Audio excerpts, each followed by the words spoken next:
نرخی نەوت گەیشتە ئەو پەڕی دابەزین و لەمەودا ڕوو لە بەرزبوونەوە دەکات. ئەمە دوا پێشبینی گەورە شارەزاکانی بازاڕەکانی نەوت و ئاژانسی وزەی جیهانیە لەبارەی قۆناغی داهاتووی بازاری زێری ڕەشەوە.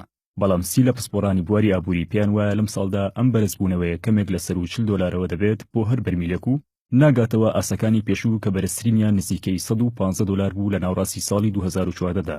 چاودێرانی بواری ئابووری پێیان وایە جوڵەی ئەم جارەی نرخی نەوت کەمێک جیاوازترە لە پێشوو.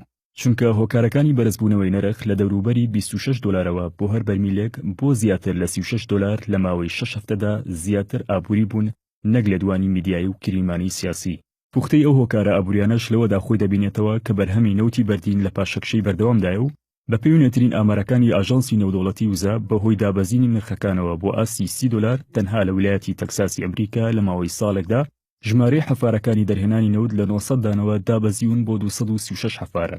لەمەش گرنگتر لە سەرەتای ساڵی 2015 تا ئێستا لە وڵاتە یەکگرتووەکانی ئەمریکا 40 کۆمپانیای بواری وزە مایە پوچووری خۆیان ڕاگەیاندووە.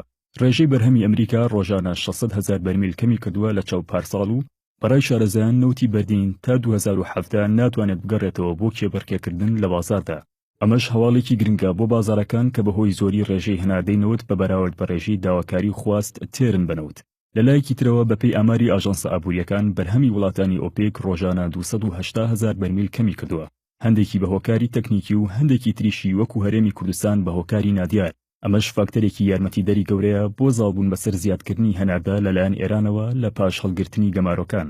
جگە لەم کەمبوونە ئاسی بەرهەمێنانی نەوت، ڕێکەوتنی سیاسی وڵاتانی بەرهەمێنی نەوت لەسەر ڕاگیرکردنی ئاسی هەناردە کە لە دەوحەی پایتەختی قەتەر بناغیدانرە و بەرزبوونەوەی ژمارەی ئەو وڵاتە بەرهەمێنەرانەی پشتیوانی لێ دەکەن بۆ نزیکەی 15 وڵات، فاکتەرێکی تری هیوابەخشە بۆ بازاری نەوت و کۆنتڕۆڵکردنی نرخەکەی.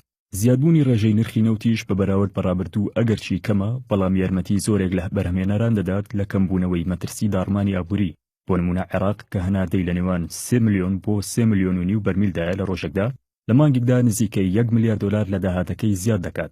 سەبارەت بە هەرێمی کوردستانیش کە تێکڕای هەنادەکردنی نەوتەکەی لە مانگێکدا زیاترە لە 18.5 ملیۆن بەرمیل، بەراورد بە مانگی کۆتایی ساڵی 2015 مانگانە $185 ملیۆن زیاتری دەست دەکەوێت ئەگەر وەسانی هەناردەی نەوت بخرێتە ئەولاوە وەک ئەوەی ئێستا هەیە.